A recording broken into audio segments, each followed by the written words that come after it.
Welcome to No Smoke TV. Today we got my man Carlos from 60 Days In, Season 7 in the building. How you feeling today, my brother?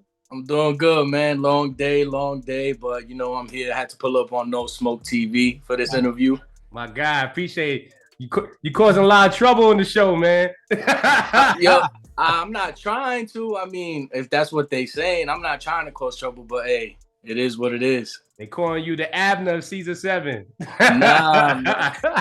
I don't heard it all, man. I don't heard Abner 2.0. I don't heard he's another Tony. I'm not, like I tell everybody, I'm my own man. Like, I'm doing things that it puts me in a different category from Tony, and it puts me in a different category from Abner. You know what I'm saying? So I'm just doing my thing. Yeah, you got your own story, and we're gonna get into that. Copy. So, where you from? I'm originally from the Bronx, but most of my life, I spent upstate New York. So I'm from, I born in the Bronx, Binghamton, New York. Yeah. How long you was in the Bronx?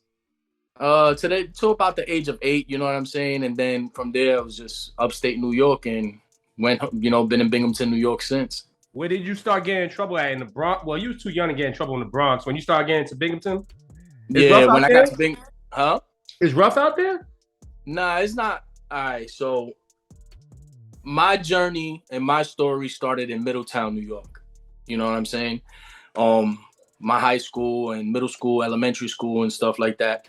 Went out there and, was, joining little cliques, you know what I'm saying? From there, joining little cliques, it went from joining one clique, a small clique that we created, it went to a whole different category. And that's when I was introduced to the Latin Kings, you know what I'm saying? So it went from there, and then from there it went to Binghamton, New York. And then from Binghamton, New York, that's when I caught my charge. Got you. And I see, before we get into that, what did you catch a charge for, if you don't mind me asking you? Yeah, I got my charge is a criminal possession of a weapon in the second degree. I got caught with the hammer. Woo!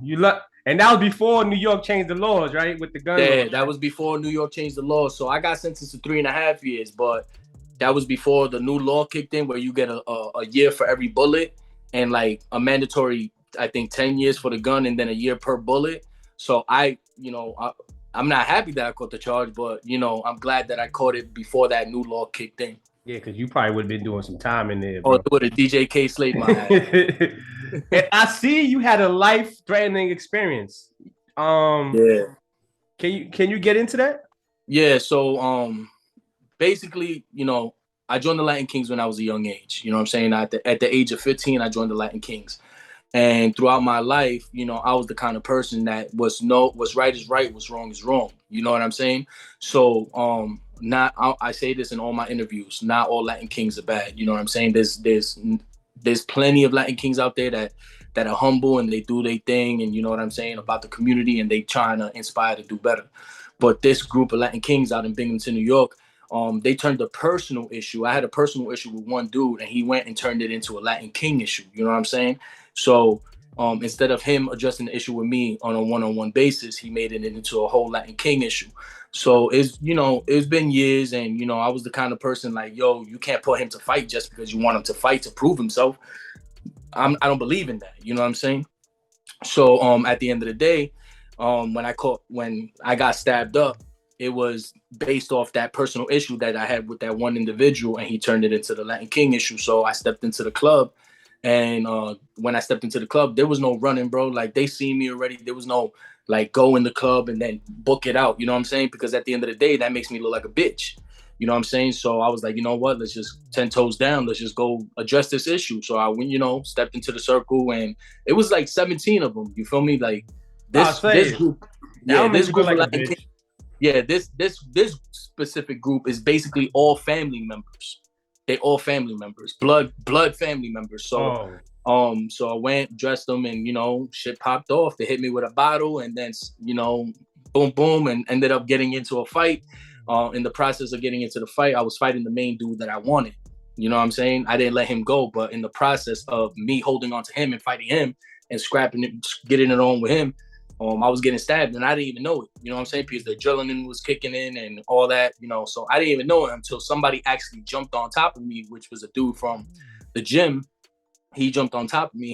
He whispered in my ear. He was like, yo, Los, it's me, such and such. I was like, oh, all right. He was like, I'm here, I'm gonna get you out. And he was taking the blows for me. You know what I'm saying? As he's trying to get me out, he's taking the blows. That's that's me fighting 17 dudes, bro. Like that's one hell of a challenge. Crazy. That's why I said you're not sore for running. You would have walked in there and saw 17, I'm out. Yeah, there was no point in doing that, because then what? They're gonna tweet about it and be like, yo, he pussy or whatever. It's just, you know what? At the end of the day, you win some, you lose some, but you live to fight another day. And thank God that, I survived that. You know what I'm saying? Oh, yeah. Stabbed 12 times is no joke. Oh yeah, because I would have saw all them and I would have booked it. Oh, and let it be known, nobody got arrested. Nobody got towed on. So let's get that out the way. My man staying 10 toes down, man. That's what he's saying right now. Charge it to the street. I had to charge it to the street. And look at him right now. Nothing wrong with him. He look like nothing happened to him. But if you go to his Instagram, he's got some pictures. That's some gruesome pictures on Instagram. Check his IG out. Yeah. But, with that being said, what made you join the show 60 Days In? What made me join the show is, number one, I watched 60 Days In from beginning to end, from season 1 all the way to season 6. You know what I'm saying? And I see a lot of these individuals, and I always said, I sat down with my wife and I always said it like, yo, if I was ever on the show, I know I can handle it, because the way I moved in prison, you know what I'm saying? I know I can do it.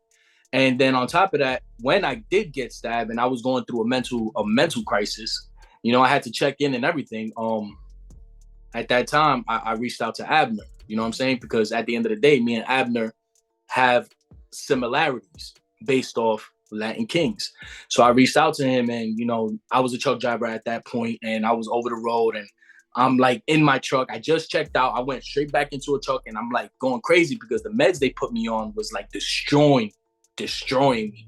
Like, it was bad, bro. Like, it was like I felt my head exploding and everything from the meds. Mental health drugs? The mental health drugs? Yeah. Oh yeah. They had me going. They had me like wired. You know what I'm saying? So I called Abner. I'm like, yo, bro, like, I don't know what to do. He already knew the story about me getting stabbed. He was like, yo, bro, like, God is with you. You know what I'm saying? God is with you. He's guiding you right now. He knows your heart. He knows your heart. He knows what you're going through, but you got to trust in him. You know what I'm saying? And right there in the truck, he was like, yo, you want me? This is like, mind you, this is like 1, 2 o'clock in the morning. I'm calling him. He's picking up. And he was like, let me pray for you. I was like, all right. So I sat nailed down in the truck by my bunk bed in the truck, and, he started praying for me. And, from that point on, I was like, yo, you know what? I'm going to change my life around, and I'm going to do what needs to be done. You know what I'm saying? Whether people like it or not, I'm just going to do it. So one day I think I was in Texas, and I'm just sitting there. It's like 1 o'clock in the morning. I'm driving, I'm cruising, and I'm like, you know what? I'm gonna send a tape to the production company. So I sent the tape. You know what I mean? I said, my name is such and such. I did 3.5 years in prison. I was a part of the Latin Kings, and I think I can bring value to your program as far as a person that's been in prison, that knows how to move and knows what to look for. Like a week later, they got back to me. They were like, yo, we're gonna pass it on to the next stages. It's a long process to get on the show. It's just not like, yo, boom, you're on it. It's a very long process, extensive process. And I happened to make the cut, and they were like, you know what? Yeah, we're gonna put you in. And I did it. So how long was the process? Like 6 months to get on the show? It was like 7 months. Really? It was like 7 months process to get on the show, bro. Like, interviews and production, producers, sheriff, background checks and psych evals. You know what I'm saying? Like, there's a lot of things. And this season's different. Everybody on the show was locked up before. Allegedly. But yeah. What's that? Who's allegedly for? Your best friend? Not my best friend. That motherfucker ain't my best friend. I was about to ask you, what's up with you and Chucky, man? Listen, I'm gonna put it out there. I don't have an issue with the dude. You know what I'm saying? Typically, I don't like to talk about him, but fuck it, let's talk about it. I don't have an issue with the dude. Like, the dude is talking mad crazy shit on his TikTok and all this and this, that, third, and fourth. He's saying he didn't even know me. Homeboy knew who I was. You know what I'm saying? Because when he had his little 70,000 followers, at one point, don't get me wrong, I met real celebrities, bro. I'm not a fan. I'm not your fan. I have respect for the dude. You know what I'm saying? I have respect for the dude in the sense that what he was actually talking about when he had 70,000 followers were real things that happened in actual prison. You know what I'm saying? But, you know, when you get a little bit more clout and a little bit more recognized and people start following you, you tend to pump your chest up. You know what I'm saying? Yeah. So he's talking about a whole bunch of clown shit now, but he knew who I was because he had a boxing match that he, you know, was initially going to do, the first boxing match. And like I said, I have respect for the dude. And I inboxed him. I said, yo, bro, listen, I'm a truck driver. At that time, I had like 70,000 followers on my TikTok. And I inboxed him. I was like, yo, bro, like, you know what I'm saying? No, actually, I was on his live. I said, and my name at that time was Deadpool King. So he was like, yeah. And I said, yo, I'll spar with you. You know what I'm saying? I'll go to Chicago. I'm in Chicago now. I'm in Northlake, Illinois. You know, let's link up, spar. Like, we was going to set it up so I can go spar with the dude. But he's saying that he don't know me now. So it's like, he knows who I am. But at the end of the day, he has to keep on running with a story to make himself relevant. You know what I'm saying? Like I said, I don't have an issue with the dude. Like, when the dude was in jail during the show, like, yeah, I went up to him, but nobody was around. You know what I'm saying? And I said, yo, look, you lucky Chucky. You know what I'm saying? And then we kicked it in the yard. Like, yo, bro, remember me? I'm such and such, such and such. He was like, I do remember. You know what I'm saying? So he's playing that card like he don't know who I was or a fanboy. Ain't nobody a fan of you, homie. Never was. But at the end of the day, that's how he knew who I was. You know what I'm saying? You think that's the reason why he didn't like you? Because you said lucky Chucky? Nah, it's not because of that. The whole beef started, to be honest with you, like his issue started with me when he seen my picture go up as the poster child for the season. You know what I'm saying? So if you're the poster child for a season, that means you're a substance. You're a person that's being recognized on the show. So he didn't like that because he likes attention, whether it be negative or positive. He wants that. He's drawn to it. You feel me? So what better person to try to get clout on and damage their name but me? You know what I'm saying? And notice he's not only talking about me, he's talking about Abner, he's talking about the other participants from from season 1. You know what I'm saying? Like he's trying to run a story that's not believable because at the end of the day, homie, I'm sorry to tell you, you tapped out in 5 days. You tapped out real fast, bro. You tapped out in 5 days, and the information is out there. That's the only reason why I'm saying it because the information was the episode came out already. The information's out there. He tapped out in 5 days, homie. Like what? Like you tapped out. What do you have to offer to the program from a cell? And then he's gonna go tell the warden that there's some problems in the prison. I'm like, you was only He's talking about Norway, bro. He's talking about a whole nother country. We're talking about the USA, the United States of America. Why are you talking about Norway? They have nothing to do with what the states are doing. You know what I'm saying? And he's talking about, you know, weights and all that. Homie, this is county jail. This ain't prison. Prison, they got the weights. County jails don't. But enough about your boy Chucky, man. When you came into the show, how did you know Darius was part of the show? Who? How did you know Darius was part of the show? I didn't. I seen it in that episode that he said something that made you like, oh. Okay, I didn't know he was a part of the show. Darius is my brother, you feel me? Like, I can set you up with an interview with him if you want. So, Darius, the thing is crazy is because I peeped Darius from something that happened with a meeting, a video chat. So I found it suspicious, but I didn't think nothing of it. You know what I'm saying? And then, you know, I'm in the shower and he's in the shower next to me. He was like, did you have a headache yet? And I'm like, I don't know what you're talking about. I don't know what you're talking about. What headache? Nah, I didn't have a headache. So right there confirmed that he was a participant. You know what I'm saying? Like he let me know that he was a participant. So I already knew what it was. And I wanted to confirm one more time before we locked in for the night. So I said, yo, did you rub your temples yet? And he was like, nah, I didn't rub my temples. It's not getting to that point yet. I was like, all right, bet. I already know. You know what I'm saying? Without saying it. Yeah. Right there, bro. From that moment on, like I knew he was a participant. So I knew he had my back and I knew I had his back. You know what I'm saying? But at the end of the day, we had to play a way that, like, if he got upset about something, even if he was upset at me during the show, I had to play it like, yo, bro, like, you good? You know what I'm saying? Like, you all right? You know what I'm saying? Because there were times where he didn't get upset and I had to play that yo, you know what I'm saying? Like, but yeah, that's how we knew that he was a participant and I was a participant. I seen the people on the show was a little upset that you guys found out y'all were both participants of the show. I see they was a little upset. I don't think they were upset. I don't think they were upset. They were more more upset about Chucky. They were more upset about Chucky because he ran a story. Oh, you know? That's why. Okay. Yeah, they were more upset about Chucky because he's running a story like, oh, I blew his cover in 60 seconds.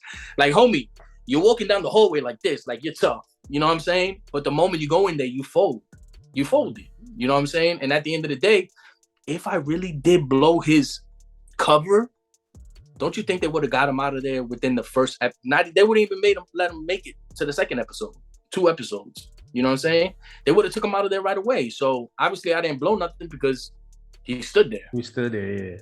So you good. But I see you was running the pod a little bit. I don't. You was like one of the. You was running. It was you and I forgot the other guy. It was like a big, tall bull rider. Him and your young boy Nick. Yeah. Nick.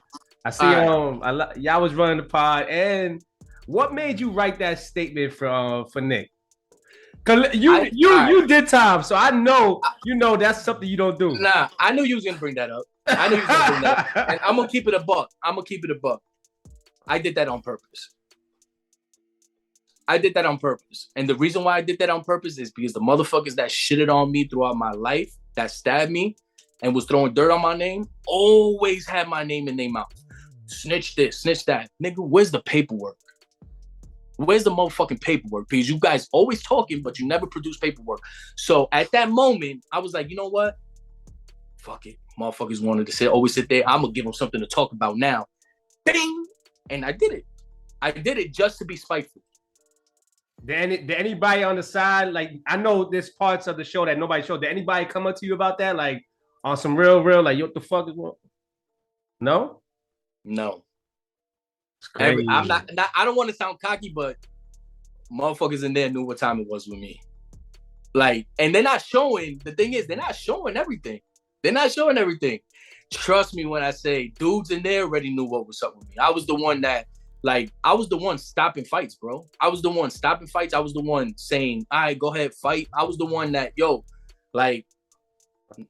dudes was hungry and we had a whole table.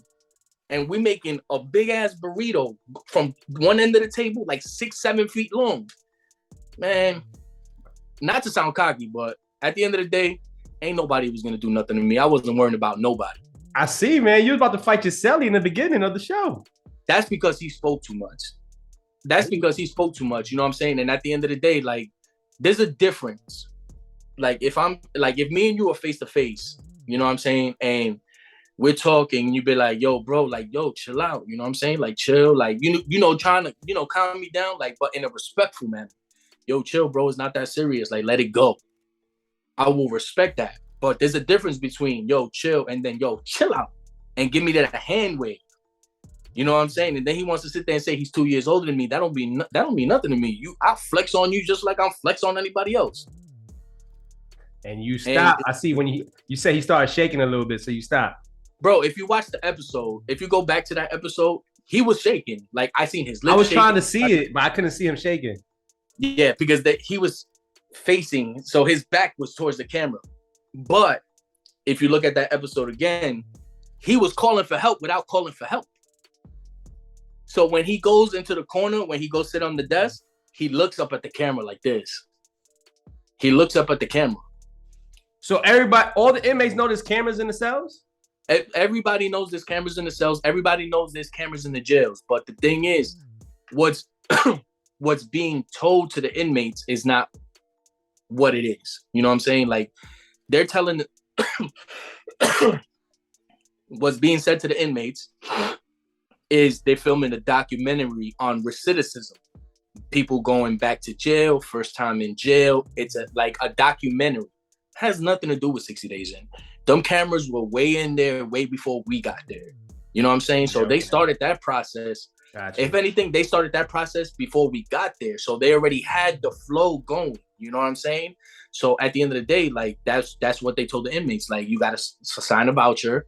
that you're gonna, we're allowed to use your face or your audio or you on the video for the documentary. So they filming a documentary. No one ever said it was like, yo, this is 60 days in. Like, that was never brought to my attention. And if it was, there was one time where somebody said, yo, I think this is 60 days in. I was like, what the fuck is this 60 days in? I'm a truck driver. I don't got TV in my truck, which I do. But I was playing it off. You know what I'm saying? Like, I played it off very, very well.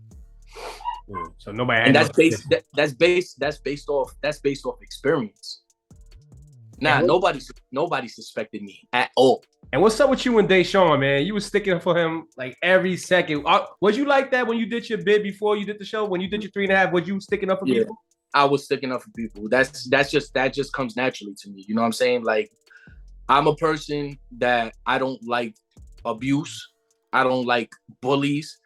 If I seen somebody getting bullied in prison, whether it been black, white, Asian, China, whatever color you was, I was the person to be like, yo, chill out. Like, what you doing too much? You know what I'm saying? I've always been like that. I'm like that in the streets. I see somebody getting bullied. I don't like it. You know what I'm saying? I don't like it. So it doesn't matter if you black or if you white or if you Spanish or Chinese or whatever. What's wrong is wrong. And if I know that you're a predator, if you're a predator trying to take advantage of the weak, then guess what? I'm going to be like, prey on me. You know what I'm saying? Like, it's as simple as that. So it's the same way I was in prison is the same way I was there. And, despite what people saying, like the blacks stay with the blacks and the whites stay with the whites and the Spanish stay with the... Nah, I don't believe in that. I get along with all races and I hang out with all races. Even when I was in prison, we got along with all races. You know what I'm saying? Yeah, I see that in the show. You was getting around with everybody. Yeah. I saw when your man Deshaun, he punched the kid. Listen, Deshaun, let me tell you something about Deshaun. He is a good-hearted kid, man. He's put in a situation where he needs love and he needs guidance. You know what I'm saying? And at that moment, Darius, hooked onto him. And then when I met Deshaun, I was like, yo, there's something about this kid that I like. You know what I'm saying? Like, I like this kid. Unfortunately, he's in a bad spot. You know what I'm saying? Like, he doesn't have guidance and he don't have the love. So when I'll give you a story about Deshaun, I was just recently informed with this, like 3 days ago. He got out. You know what I'm saying? He got out. As you can tell, Deshaun is not all there in the head. You know what I'm saying? He got out. He went home, to his mom's house, and he was excited for the promos. So this message is for everybody that's watching this. Reach out to Henry County Jail, in McDonough, Georgia. Ask for the sheriff. Like, let's all work together on this. If there's any unity at all, this is the time for it right now. So he went home and he was getting excited for the promos. He was at his mom's house, getting excited. And then comes the episode where the inmates were like, yo, we'll put up your bail to help you get out. His mom was like, what's this about? And he was like, they were going to help me get out because you didn't want to help me. She kicked him out the house and told him to sleep in the shed in the backyard. So he was sleeping in the shed in the backyard for like 4 days. Now, mind you, his mom is the one with the information on his court dates. So now she's trying to make a come up of him. Now she's in the process of writing a book on how to love somebody, how to love a child that has mental disabilities. So she's trying to come up off him. While she's treating him like shit. So now he's in the shed. People were reaching out to his mom. They had him ready to go to Job Corps. Like, high people were ready to put him in Job Corps. People were ready to give him a job. Tony from season 6 is ready to give him a job. So he was in the shed. It was cold. So what he does, he runs away. He runs away and he's on the street for a week. He happens to go to a Wendy's out in Georgia, in McDonough, and they were about to close. Mind you, he's been on the road, on the streets for a week. So he asks for a cup of water. The cashier catches an attitude with him, says, we're about to close. I'm not giving you no cup for no water. So he was like, I'm not going nowhere. And right there, she called the cops. Cops came, Henry County sheriffs came, and they locked him up for failure to appear to his court hearing that his mom had the information for. So now he's back in Henry County. He's back in Henry County. I did speak to him. Darius spoke to him first. Darius spoke to him first, and then I spoke to him. Man. Yeah, I spoke to him, I think, like 2 days ago. I spoke to him, but it wasn't through video chat. It was through, phone. You know what I'm saying? And I spoke to him, and I said, listen, bro, we're trying to help you. We're reaching out to the sheriff. We're reaching out. We're doing what we need to do to try to help you. Even if we got to write the judges letters and emails, we're going to do that to speak on your behalf. He's still young. He still has a chance because he doesn't, you know what I'm saying? Like, he doesn't have a serious charge. He doesn't, his charge. He's like a kid. He turned 18 when we was there. He was 17. He turned 18 when we was there. He's a kid. He's a good-hearted kid. You know what I'm saying? Like a heart of gold.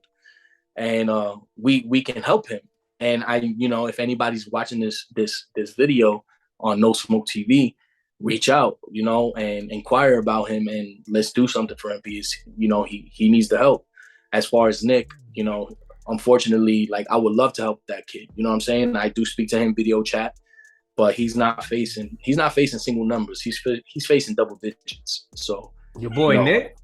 Yeah, Nick is facing double digits, bro. And I feel bad because if I can help him too, I would. You know what I'm saying? So I'm trying to do something for him as we speak. You know what I'm saying? Do they all know you as part of the show now? Or they don't know you? They don't know Nick? Nah, Nick knows. Nick knows. Deshaun knows. They do know. Everybody knows that I was a part of the show. And me and Darius and everybody is a part of the show. And I asked Nick, I was like, how do you feel about it? He was like, I don't feel no type of way. You know why? Because at the end of the day, you drop gems on me and you drop knowledge on me that I'm using now. You know what I'm saying? And during my video, he actually said one of the gems that I gave him. And I was like, you was listening. How old is Nick? Because he seemed young too. Nick is 18. Him too? Yeah, Nick is 18. Nick is 18 years old. So, he's. And he's still in that prison you guys was in? Yeah, he's still there. Damn. He's still there. I feel bad. What kind of level prison is that? It goes anywhere from level 1 to level 5. Anywhere from a misdemeanor, really? Basic misdemeanor to murder. You know what I'm saying? Like, to murder. Like, yeah. That's what I'm saying. Like, people could say what they want. You know what I'm saying? But I know who I was in there with. You know what I'm saying? There was some killers in there. Oh, yeah, definitely. And at the end of the day, I still had the respect. From the lowest level to the highest level, I still have respect. People were in there for months, but I got that respect. You know what I'm saying? Nah, I respect how you was looking out for Deshaun, man, because that boy Thump was picking on him, and you told him, I remember you telling him, why don't you mess with a predator? Be a predator to a predator. So I respected you when you told him that. I'm like, yeah, people need to hear stuff like that especially when you're being a bully, man. Thump is a troublemaker. Like, I'm not, he's young too. He's only like 19. He was only like 19. He's a big boy. Nah, he was big. 19, 20. But I was like, yo, bro, like, I told him from the gate. We got into a little situation in quarantine pod. You know what I'm saying? And then he came to my thing, like, my door, and he was like, yo, let me get some of your commissary. I was like, homie, what? You must be out of your mind. He was like, you a little nigga. I was like, I'm a big nigga in here. Believe that. He said that to you? Me. Yeah, I was like, you got me fucked up. That's why they show that clip, but they don't show the whole clip. You know what I'm saying? They show the whole shit, yeah. Yeah, they don't show the whole shit. So I told him, I was like, straight up, like, bro, I'm the right one to do that with. You know what I'm saying? Because don't get me wrong, I don't like to fight. No, let me correct that. I like to fight. I try to avoid it because once I do start fighting, I black out, and it's like I enjoy it. Honestly, I enjoy fighting. You know what I'm saying? So when it's time to get it on, we getting it on. Like, we're not gonna stop. You don't mind a little squabble. No, I don't mind getting bruises on my face. I mean, I got a whole scar on my face right now. You know what I'm saying? Sliced in my face and all that. Like, that shit don't mean nothing to me. Yeah, you can't even see it though. I can't even see no scar on your face. Weird. Oh, right, I see there. That shit now. Yeah. Yeah. I had staples in my head. This skin was hanging down here. This skin was hanging down here. I got sliced here, stabbed in my torso and everything. Like, I'm not scared to get my face bruised. You're not scared for that shit to happen again? If it happens, it happens. Like, what can I do? Oh, man, it's a beast. You can't really do nothing about it. Whatever is ordained for your life is gonna happen, whether you like it or not. You got anything else? Projects coming up in the future? Anything? I know you work. You the face of 60 Days In, so I know you working on some other stuff now. Yeah, I do. I currently I'm waiting for some fingerprints to go get fingerprinted for. Oh shit! Shanice from season 6 is calling me. She bugging out. Hold on, let me put my phone on do not disturb. Bet. Focus, do not disturb. All right, there we go. My bad. All right, my bad. It's Shanice from season 6 calling me. I do have some things going. Y'all stay real close with each other. Yeah, everybody stays in contact except one. I know who that is. Yeah. So I do got some things going on right now. I got to go get fingerprinted. I'm waiting to go take my hazmat test. You know what I'm saying? So when I take my hazmat test, I'm gonna get fingerprinted for 2 things. I'm gonna get fingerprinted for the hazmat, and I'm gonna get fingerprinted for the state of Florida. So that way, I already spoke to a captain at a juvenile detention center. So I'm gonna be going to juvenile detention centers and speaking to the troubled youth in there. You know what I'm saying? Dope. I just recently got hit up. Actually, yesterday I got hit up. They want me to do a guest speaking out in Cali, in the Bay Area in California, to speak to some troubled teens out there. So that's in the works.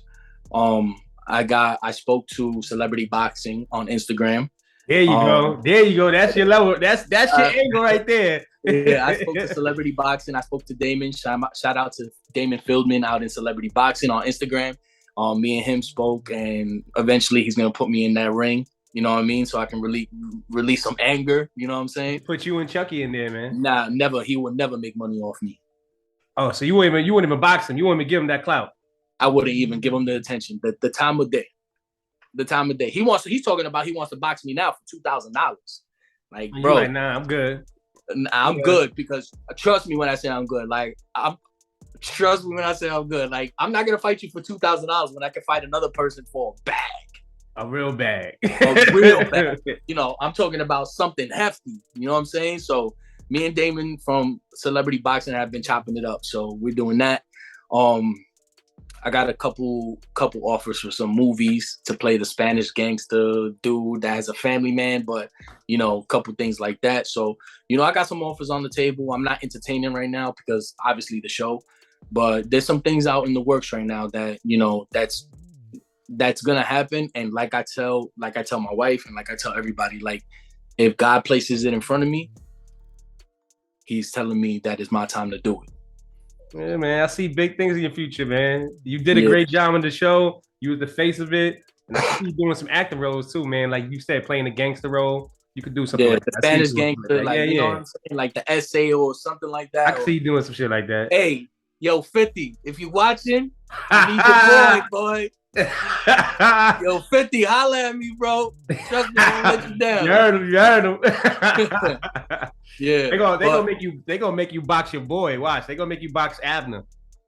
Nah, I would never box Abner. Me and Abner was just together. You're lying. If they said a big bag for you and Abner, I don't care. Y'all boxing and y'all can dap it up after. Nope. I wouldn't do it. Really? I wouldn't do it. That's what's up. I don't care how big the bag is. I wouldn't do it. Abner wouldn't do it neither. Because at the end of the day, there's a standing of respect. You know what I'm saying? It doesn't matter. Is at that point, if somebody came at me and be like, "Yo, I want you to, you know, box Abner," there's gonna be a level of respect that I'm gonna say no. I don't care how much the bag is. I don't care what you paying. Like, I'm dead ass serious. I wouldn't do it. Really? That's crazy. If they offer you some like $5, bro, it doesn't matter half a ticket. If they offer you half a ticket, you wouldn't do it? Nope. Wow. There's a level of respect there that I just can't break that code. You know what I'm saying? I respect that. There's like a code of honor that I can't break with Abner. You know what I'm saying? So even if they offer that now, if they offer me a half a ticket for me and $1,000 for Chucky, I'll whoop that. He said $1,000. You know they ain't giving that boy no $1,000. That's all he's worth. He ain't giving that man no light. You gave that man no light, man. Nah, I wouldn't even resuscitate him if he dropped right now. Well, he only did 5 days on the show. Like, he's lucky to get the promo from the show because he didn't even last that long. He basically went on the show for promo. That's what it looked like. Nah, he went on the show for the wrong reasons. You know what I'm saying? He went on the show to build his TikTok following. Yeah, that's what I said, for the promo. Yeah, he went on the show for the wrong reasons. And at the end of the day, bro, all I got for him is a cup of milk and a bowl of fruits. That's it. Man. Enough about Chucky. And I appreciate you stopping by the show, man. But before we get out of here, do you have any like some words you want to give to the youth? Always. Don't. This message, if any youngsters are watching this video right now, don't let nobody dictate your life. Don't let nobody tell you that you can't do something in life. If you want to do something, go out and get it. Because at the end of the day, you're the only person that can support yourself. You know what I'm saying? Like, strangers are going to support you. Your family won't support you. You know what I'm saying? You have a dream, go chase it. No matter what obstacle is put in front of you, what mountain is put in front of you, always go chase it. If you're having a hard time out there and you need somebody to speak to, reach out to me. You know what I'm saying? I'm here for the youth. You know what I'm saying? Like, I'm here to give you guidance. You know what I'm saying? And so many others that I know are ready to talk.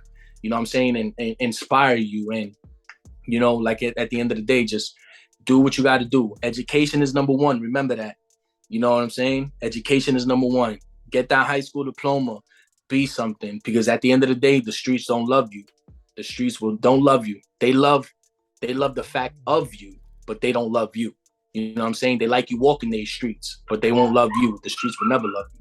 No matter how many faces are in front of you, smiling, saying, yo, you my bro, you this, you that, you that.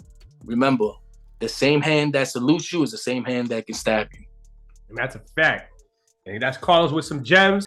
And do you have any, you want to leave your social media, your IG, your YouTube, your Twitter? I don't do YouTube. You should start doing YouTube, bro.